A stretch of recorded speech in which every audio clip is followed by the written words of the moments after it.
Salut, je m'appelle Elisa et j'ai toujours voulu être un auteur à succès, tout comme mon père. Mais j'ai jamais pensé que ce rêve bouleverserait ma vie et me ferait tout remettre en question. Le truc, c'est que mon père détestait quand j'écrivais des histoires. Chaque fois que j'écrivais quelque chose et que je le lui montrais, il le déchirait et disait que c'était horrible. « Fais autre chose, idiote. Tu ne peux pas écrire une histoire décente capable de changer ta vie, » il m'a dit une fois. Cependant, mes professeurs pensaient que mes histoires étaient géniales. Alors j'ai décidé de découvrir ce que l'agent de papa allait dire. Je me suis faufilée sur son ordinateur et j'ai secrètement envoyé mon histoire à son agent. L'agent a adoré. J'étais ravie, mais il y avait un petit problème. Je lui ai envoyé un courriel en faisant semblant d'être mon père. L'agent a demandé à mon père de venir faire un pitch officiel de l'histoire lundi. J'avais des ennuis maintenant. Je pouvais pas dire à mon père ce que j'avais fait, sans qu'il ne devienne vraiment furieux. Alors j'ai décidé de garder ce secret. Je suis allée au bureau de son agent et j'ai fait le pitch. Je leur ai dit que mon père était malade et qu'il m'avait envoyé à la place. L'agent voulait faire toute une série de mon histoire. Mais au moment où je partais, il a dit « Dis à ton père de venir signer le contrat demain. » Puis il m'a fermé la porte au nez, j'étais terrifiée. Comment pourrais-je jamais dire la vérité à mon père? Mais je n'ai pas eu à le faire. Quand je suis entrée ce jour-là, papa m'attendait déjà dans le salon et il avait l'air énervé. « Je t'ai dit de ne pas essayer d'écrire », il me grognait dessus. J'ai demandé pourquoi il pensait que j'étais un écrivain nul alors que son agent aimait clairement mon travail. Il a dit qu'il n'avait rien à m'expliquer et m'a traînée dans ma chambre. Il a saisi mon ordinateur et mon ordinateur portable et est sorti de la pièce. « Je ne veux plus jamais te voir écrire », dit-il en m'enfermant à l'intérieur. J'ai frappé et frappé à la porte, mais papa ne voulait pas ouvrir. Il a dit qu'il ne laisserait pas sortir tant que je n'aurais pas promis de ne plus écrire. Après 5 jours, j'ai accepté. Il m'a fait signer un morceau de papier qui disait que je n'écrirais jamais un livre, et si je le faisais, il le revendiquerait comme le sien. Quoi? J'étais furieuse, mais je n'avais pas d'autre choix. Au moins, je pourrais retourner à l'école. Un jour, alors que je cherchais un livre dans la bibliothèque, je suis tombée sur quelqu'un. Tous les livres qu'il portait sont tombés par terre. « Je suis vraiment désolée !» Je me suis excusée et j'ai essayé de l'aider à récupérer ses livres. Nos mains se sont touchées et j'ai senti de l'électricité dans tout mon corps. Le gars était une bombe. Il a dit que son nom était Félix et de la façon dont il me regardait, je pensais qu'il m'aimait bien aussi. En quelques semaines, Félix et moi étions en train de traîner tout le temps. Je lui ai même montré certaines de mes histoires et lui ai raconté mon horrible papa. Il avait l'air de se sentir si mal pour moi et a dit qu'il m'aiderait comme il le pouvait. J'étais si heureuse. Et si mon père était un monstre? Au moins une personne dans ma vie m'aimait. Quelques mois passèrent. J'ai passé tout mon temps libre avec Félix et évité papa autant que je pouvais. Je ne savais pas ce qui allait se passer. Je passais devant la librairie locale où un nouveau livre était lancé. J'ai décidé de jeter un coup d'œil et j'ai été choquée par le livre que j'ai vu. C'était le même que j'avais écrit et présenté, mais il avait été publié sous le nom de mon père. Je me suis précipitée à la maison pour affronter mon père, mais il n'était pas là. J'ai appelé Félix et il est venu immédiatement. Je lui ai raconté ce qui s'était passé. Il m'a suggéré d'attendre que mon père rentre à la maison, mais il n'est pas rentré. Pas ce jour-là, pas le lendemain, pas même après une semaine. J'ai essayé de l'appeler, mais pas de chance, Félix a dit qu'il pensait que papa s'était enfui avec mon argent. Je lui ai demandé si je devais appeler la police ou l'agence, mais il a dit que puisque je n'avais que 17 ans, les appeler serait inutile. Tout ce qu'ils feront, c'est te mettre en famille d'accueil et te traiter de folle, dit-il tristement. J'ai commencé à pleurer. Il a dit que la meilleure chose à faire serait d'écrire la partie suivante et de le présenter à l'agent. Il a dit que j'aurais bientôt 18 ans, donc je pourrais le publier sous mon nom. Excitée, je me suis assise et j'ai commencé à travailler pour mon 2e livre. J'ai travaillé jour et nuit, et quelques mois plus tard, j'ai dit à Félix que j'étais sur le point de le terminer. Il avait l'air si heureux, il m'a emmené à un rendez-vous. Quand nous sommes revenus, cependant, ce que j'ai vu m'a laissé en larmes. Quelqu'un avait saccagé la maison. Mon ordinateur avait disparu aussi. Cela signifiait que mon histoire était partie. J'étais dévastée. Si Félix n'avait pas été là pour m'aider, j'aurais été traumatisée. Mais il m'a dit que tout allait bien et que je pourrais toujours écrire d'autres histoires. J'ai refusé. J'ai dit que j'avais besoin d'une pause. Quelques mois se sont écoulés et j'ai vu mon 2e livre publié sous le nom de papa. C'était ça. J'appellerai les flics maintenant. J'ai appelé Félix et il s'est précipité chez moi. Il a essayé de me convaincre de ne pas appeler les flics, mais j'étais déterminée. Il n'y avait aucun moyen que je laisse mon père s'en tirer comme ça, pas encore. Juste au moment où je décrochais le téléphone, Félix me l'arracha des mains. « Espèce de fille idiote et stupide !» il cria. J'étais horrifiée et lui ai demandé ce qui n'allait pas. Il n'a pas répondu. Au lieu de cela, il m'a traînée au sous-sol et verrouillée. « Qu'est-ce qui se passe, Félix ?» ai-je demandé avec colère. Il a ri et a dit qu'il travaillait pour mon père. Il a dit que mon père l'avait embauché pour m'assurer que je n'essayais pas de publier des histoires en mon nom. Une fois qu'il a trouvé la transcription de ton dernier livre, il l'a fait publier, et mon travail consistait à m'assurer que vous n'essayerez plus rien pour vous-même, dit Félix. Il a dit que c'était lui qui avait organisé la destruction de la maison et le vol de mon ordinateur. C'est si facile de te tromper parce que tu es tellement naïve. Puis il a dit que je devais écrire plus de romans pour que mon père les vende. Et si je refuse, je l'ai défié. Il a ri et dit qu'il ne me donnerait pas de nourriture. C'est pas comme si tout le monde remarquerait que tu as disparu. Il a volé mon téléphone et mon ordinateur portable, et je ne pouvais joindre personne. Je l'ai supplié de me laisser sortir, mais il a noyé mes cris avec une musique forte. La fin est venue rapidement. Je n'ai pas eu d'autre choix que d'écrire le livre. Ce serait le dernier de la série. Pendant des semaines, j'ai vécu au sous-sol, écrivant pour Félix et mon père. Ensuite, j'ai eu une idée qui allait sûrement me faire sortir. Je connaissais l'agent de papa depuis que j'étais enfant. Je savais que si je laissais les bons indices dans le manuscrit, il pourrait probablement me trouver. Effectivement, une semaine après avoir donné à Félix la version finale du roman, la police est venue frapper à la porte. Une musique forte résonnait dans la maison lorsque 3 agents ont enfoncé la porte du sous-sol. Je me suis précipitée aussi vite que j'ai pu, soulagée d'être libre. Félix, cependant, était introuvable. J'étais furieuse. Je devais le retrouver. J'ai crié aux policiers de travailler plus dur. Mais pas de chance.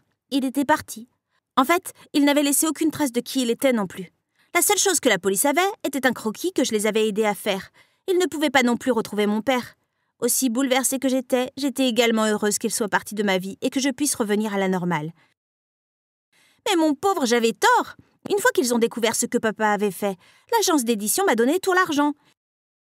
Et comme j'avais encore 1 an avant d'avoir 18 ans, j'ai été obligée d'aller vivre avec une tante éloignée. Elle semblait très impatiente de m'avoir. Quand je suis allée vivre avec elle, j'étais très nerveuse au début. Mais à ma grande surprise, elle était très accueillante. Elle me faisait des biscuits, des soupes et tout le reste et me nourrissait toujours. Elle a également continué à dénigrer mon père. Un jour, ma tante a dit « Tu sais, gamine, je pense que tu mérites des vacances. » Et elle a insisté pour m'emmener dans un lodge familial dans les bois.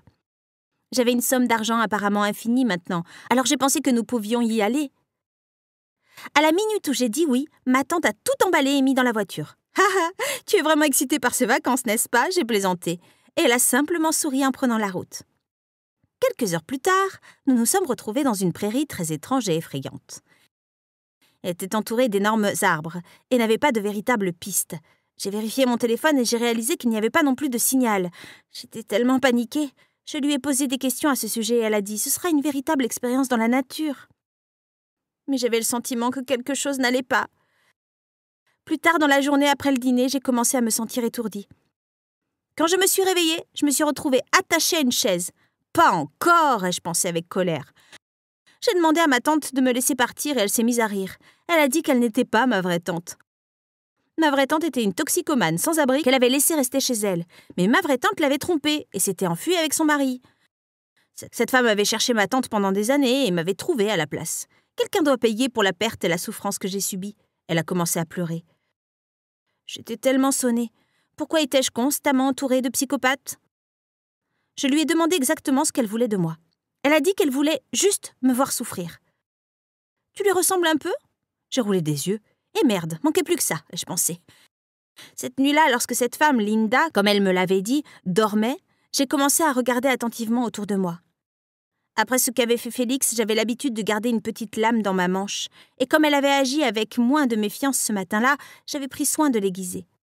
Je l'ai soigneusement glissée de ma manche et j'ai coupé la corde qui me liait les mains.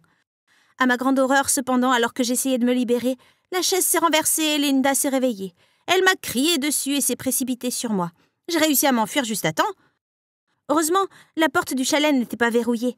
Alors j'ai attrapé mon sac et me suis précipitée dans l'obscurité. J'ai couru sans m'arrêter jusqu'à ce que je sois sûre de l'avoir semé. J'ai alors réalisé que j'étais perdue aussi. Je n'avais aucune idée de l'endroit où j'étais, ni de l'endroit où je devais aller.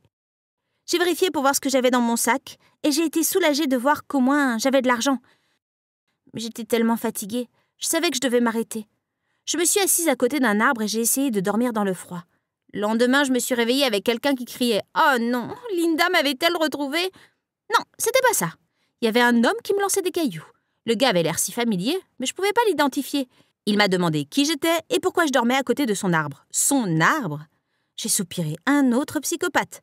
Je me suis préparée à courir, mais il a fait un signe pour venir vers lui. Et j'ai réalisé que d'une manière ou d'une autre, j'étais tombée sur un pommier du paradis la nuit dernière.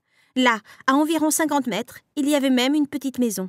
J'ai essayé de proposer une histoire convaincante, mais il a secoué la tête et a dit « Ne me dis rien, tu n'es pas obligé. Pour l'instant, entre et rafraîchis-toi. Tu as l'air d'être allé en enfer. » Je lui ai souri et lui ai dit « Je suis allée en enfer. » Et je suis revenue.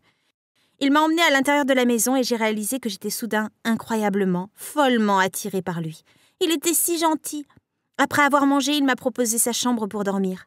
Au début, j'étais réticente, mais il a juré qu'il n'était pas un psychotueur. J'ai revérifié les serrures et je me suis endormie. Quand je me suis enfin réveillée, je l'ai entendu crier dans le téléphone. « Je ne vous dirai jamais où elle est. Vous n'allez pas l'emmener. » Immédiatement, j'ai sauté. Je savais juste que je devais sortir d'ici.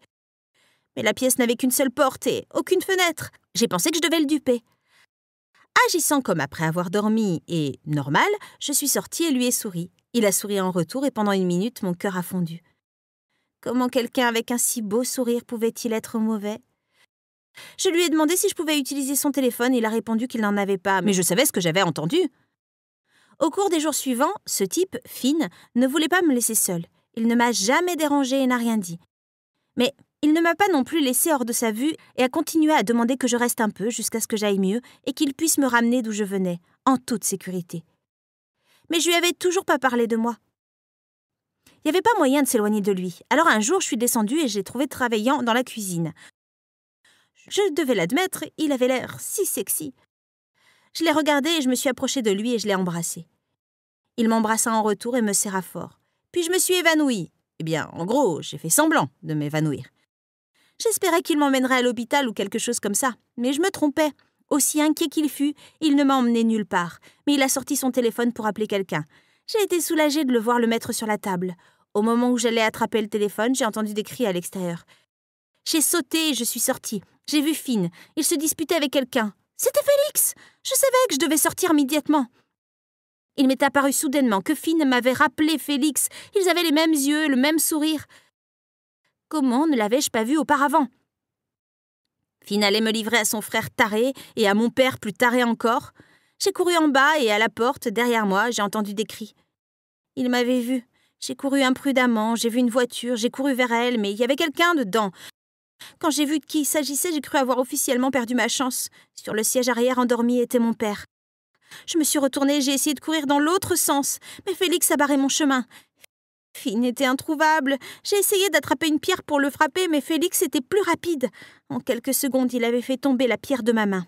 J'ai esquivé pour me protéger. J'ai heurté ma tête sur la voiture derrière moi.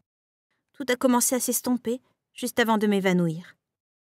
J'ai vu Finn s'enfuir et il était couvert de sang. Il a tiré Félix de moi et l'a frappé. Après tout cela, tout est devenu noir. Quand je me suis réveillée, que je me suis souvenue de ce qui s'était passé, j'ai essayé de me lever, mais je n'ai pas pu. Oh non. Qu'avaient fait les frères? Étais-je de retour dans le chalet? Le sous-sol? Était-ce Linda? J'ai pas osé ouvrir les yeux. Finalement, j'ai entendu un léger sanglot. Je suis vraiment désolée. Tout est de ma faute. C'était mon père. J'ai ouvert les yeux et j'ai vu dans le lit à côté de moi.